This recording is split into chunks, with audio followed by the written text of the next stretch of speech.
So today now I am going to discuss about the natural draft cooling tower. Since the air circulation through the natural draft cooling tower is atmospheric air, therefore these cooling towers are also known as atmospheric natural draft cooling towers or simply atmospheric cooling towers. Two type of atmospheric natural draft cooling towers are spray type and splash deck type as discussed below. Natural cooling tower के बारे में बात कर रहे हैं. Atmospheric cooling tower spray type, पहले spray type का. The atmospheric natural draft spray type cooling tower as shown in figure, here it is the figure, natural type of cooling tower. The frame as shown in the figure consists of box shaped structure which with louvers. The louvers allow the atmospheric air to pass through the tower but slant down towards the inside of the tower to retain water in it. The framework and louvers are usually made of steel.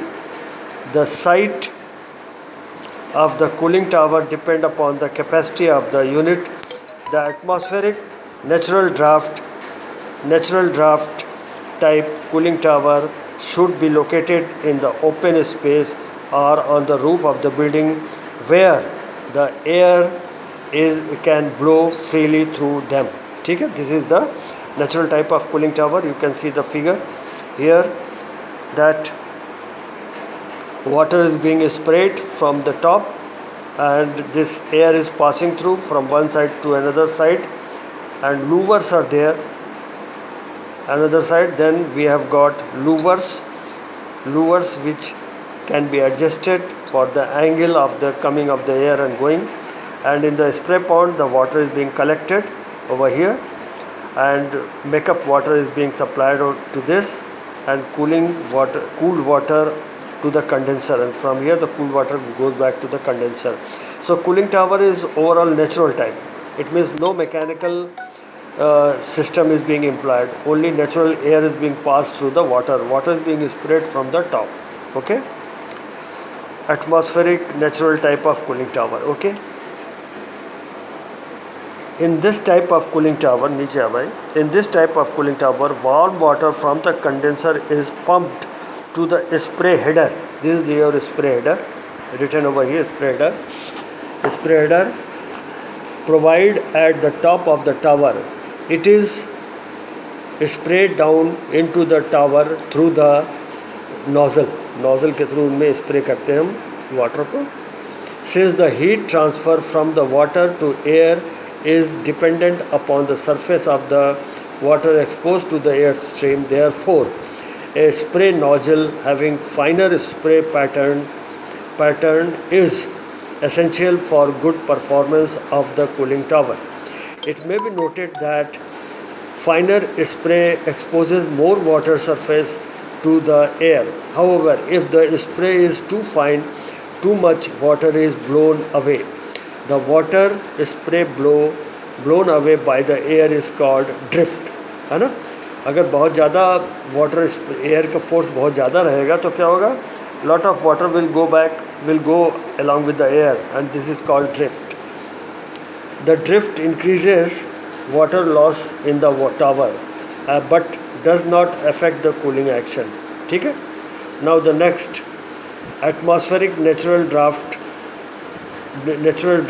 splash deck type cooling tower. The atmospheric air draft splash deck type cooling tower as shown in the figure, here it is the figure shown over here. Okay, this is the figure of this atmospheric natural draft splash deck type cooling tower. As shown, is similar to the spray type cooling tower except that it contains decking also called fill, made from the redwood hollow tiles ceramic metal sheet of plastic. Many splash deck tower do not employ nozzle.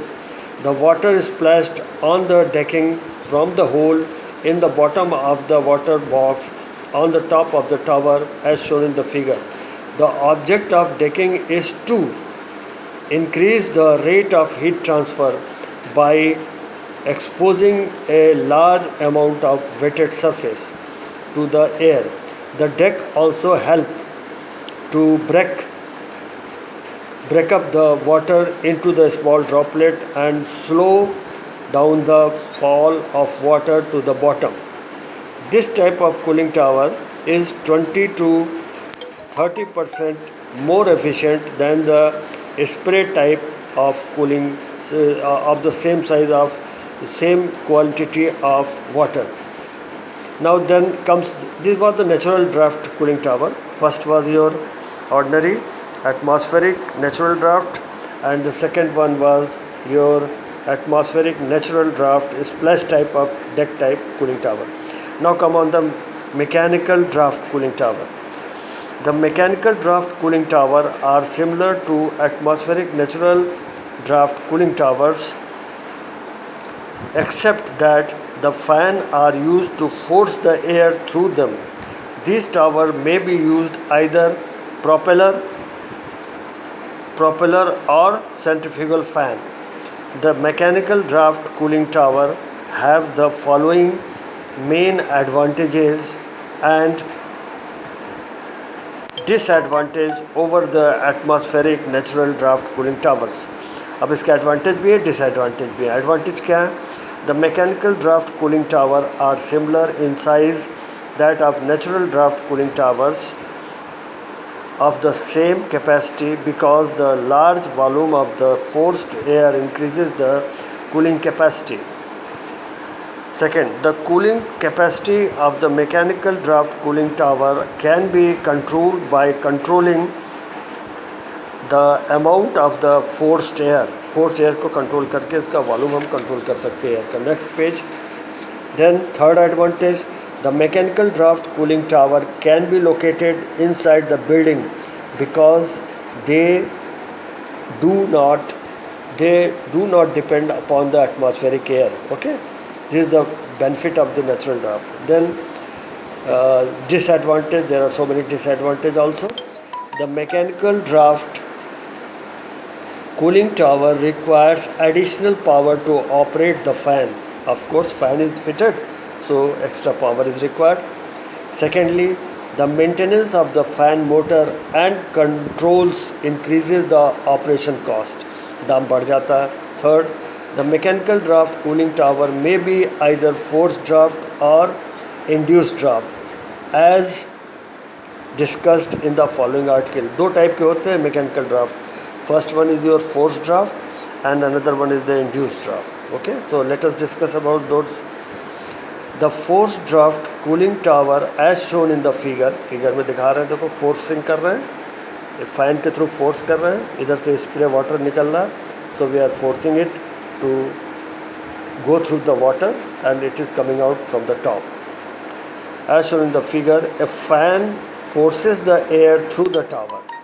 In its operation, the warm water from the condenser is sprayed at the top of the tower through the spray nozzle. Full stop. The air is forced upon through the tower by the propeller fan provided on the side near the bottom of the tower as shown in the figure. The condenser water is cooled by mean of evaporation as discussed earlier. The effectiveness of the cooling tower may be improved by increasing the height of the tower area of the water surface exposed to the air or velocity of the air. The air velocity from 75 to 120 meter per minute is recommended with the flow rate of 90 to 120 meter cube per minute per ton of the refrigeration capacity. Okay, this is very important. Now see the figure. This is the vessel, complete vessel is there, and that water is being sprayed from here. Warm water is coming from the condenser, it is being sprayed over here. Now upside you are seeing eliminator. Spray nozzle is there to spray the water inside the chamber. Eliminator, that is the air which is going up from here, and now in the bottom we have got one electric fan is there, and it is being powered by the electricity. Air is allowed to go inside through the fan. It is forced over here, and this it is coming in contact with the water particle. So water particle and air, they are exchanging heat with each another, and this air is going upward. Now this eliminator has been provided just to check the flow of the water along with the air. पानी के साथ जो है, air के साथ कहीं पानी भी ना निकल जाए, इसलिए एलिमिनेटर लगाया गया है. यहाँ से कंडेंसर के वार्म वाटर आ रहा है, स्प्रे हो रहा है, और बॉटम में इकट्ठा हो रहा है. वार्म वाटर, ठंडा पानी बॉटम में इकट्ठा हो रहा है. इकट्ठा होने के बाद जो है हमारे पास that close cooled water out to condenser, वो ठंडा पानी प्लेट हम कंडेंसर में वापस भेज दे रहे हैं. और यहाँ पर level maintain the level of the water inside the cooling tower, we have got one makeup water system. Water is being sent over here, and one that level of the water is being checked by the level holder. So this is your forced draft. Okay, now another one is the induced draft cooling tower. Induced draft, in that we are taking out the air from the system. Induced draft. So in the induced draft cooling tower, as shown in figure, the fan struck the air through the tower. The induced draft cooling tower are similar to forced draft cooling tower, except that the fan are located at the top instead of at the bottom, and draw the air upward through the tower. Okay, so the only difference between them is that we have got the same thing, same model, same thing is there, but the difference is that water is being sprayed over here again with the spray nozzle. Water is being sprayed over here, and again louvers are same thing. Louvers are eliminators are provided. Now from the side, louvers have been fixed over there just to check the entry of the air, amount of the entry of the air. From here it is going upward, and one fan which is fitted at the top of the cooling tower. At the top of the cooling tower, fan is fitted, and that fan suck the air which is coming from the side. It suck the air and send it outside. So in that way, the motor assembly along with the blade of the fan is at the top, which induces the air to go out through the fan. Now very important thing is one practical experience which I am telling you, because I have done the maintenance of this induced type of cooling tower in Fertilizer Corporation of India, that the blade angle, we used to adjust the blade angle, how much should be the blade angle for the maximum amount of air to be taken out. Firstly, that was the maintenance problem. And another, that the gearbox which was being used, that was your worm and worm wheel type of gearbox. We used to take out the gearbox and oil level, etc., and how the gearbox is operating properly or not. All these things are being seen the gearbox, and this gearbox is connected with the motor is kept outside, then gearbox shaft is fitted with the fan, and fan is so many blades are there, 3 blades, 5 blades, 6 blades, like that, and we were adjusting this blade angle with the help of your angle measurement device. We used to measure the angle of the blade, how much it should be the angle, so that our aim was to induce maximum amount of air to go out. So that depends exactly on the angle of the blade, how much the angle is kept, so that we can get, and in all the blade same angle is being provided, same angle should be provided. Then gearbox, and then motor was outside motor was giving the motion to the gearbox shaft was giving the motion to the fan blade, and fan blade was rotating, and the amount of sucking of the air depend exactly on the fan blade angle should be such so that the maximum amount of air is being sucked out from the top of the cooling tower. So this cooling tower, everywhere it is being used, especially for the refrigeration air conditioning. In condenser, for the condenser, warm water from the condenser is coming over here and it is being sprayed over here. Air is allowed to go from the side and it was taken up. So in that way the cooling tower is working. Okay, that's all.